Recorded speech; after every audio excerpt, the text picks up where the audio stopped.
X is a horror slasher film written and directed by Ty West, and it's got a well-rounded cast that includes Jenna Ortega, Brittany Snow, Mia Goth, Owen Campbell, musical artist Kid Cudi, and Martin Henderson doing his best Matthew McConaughey impression. The gist of the story here is in 1979, a group of young filmmakers set out to make an adult film in rural Texas, but when the reclusive, elderly host catch them in the act, the cast soon finds themselves in a desperate fight for their lives. Simplistic and straightforward, as all films in this subgenre are. The film is heavily inspired by the 1970s slasher films and the overall aesthetic of that time period.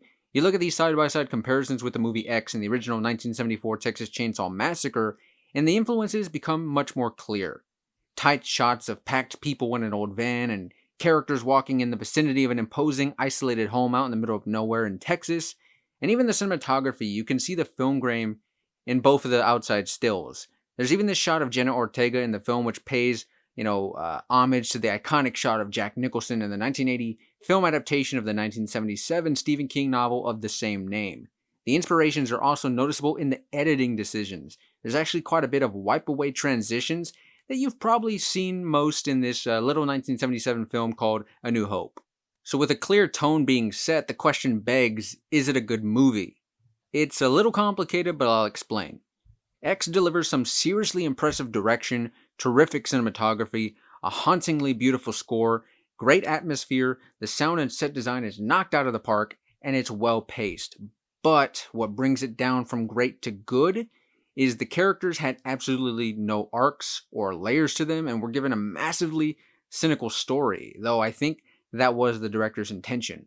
As a film nerd and aspiring filmmaker myself, I was totally in awe and in love with the execution of this movie. I don't think there was a single wasted frame in the film. Everything you see on screen serves a purpose.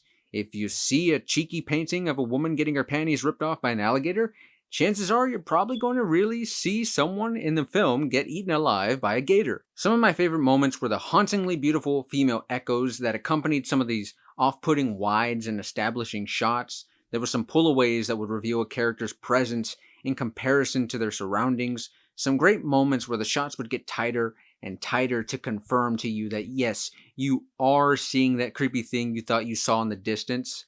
There was these flickering moments where you'd get snippets of the next scene while still on the current scene, and there was a little bit of back and forth there, and I thought it made for a creative way to sort of put your audience in this feeling of unease. So technically speaking, zero complaints. All the film's deficiencies lie in its lack of true characters.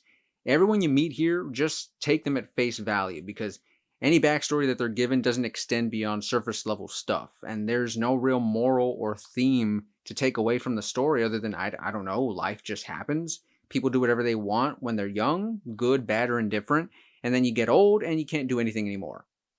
There's actually a moment where Jenna Ortega's character gets into a disagreement with her boyfriend in the film and tells him that there's no real reason for him to try and write a plot to his adult film because no one watches adult content for the story or the people in it. They just want to see some people get it on, right? And even if he does write a good story, because it's an adult film, nobody's going to care anyways. And I kind of feel like that moment is also the director talking to the audience when it comes to slasher films and people who expect a good story or stakes being given to its characters, because people only come to slasher films to see sex and violence and the kills.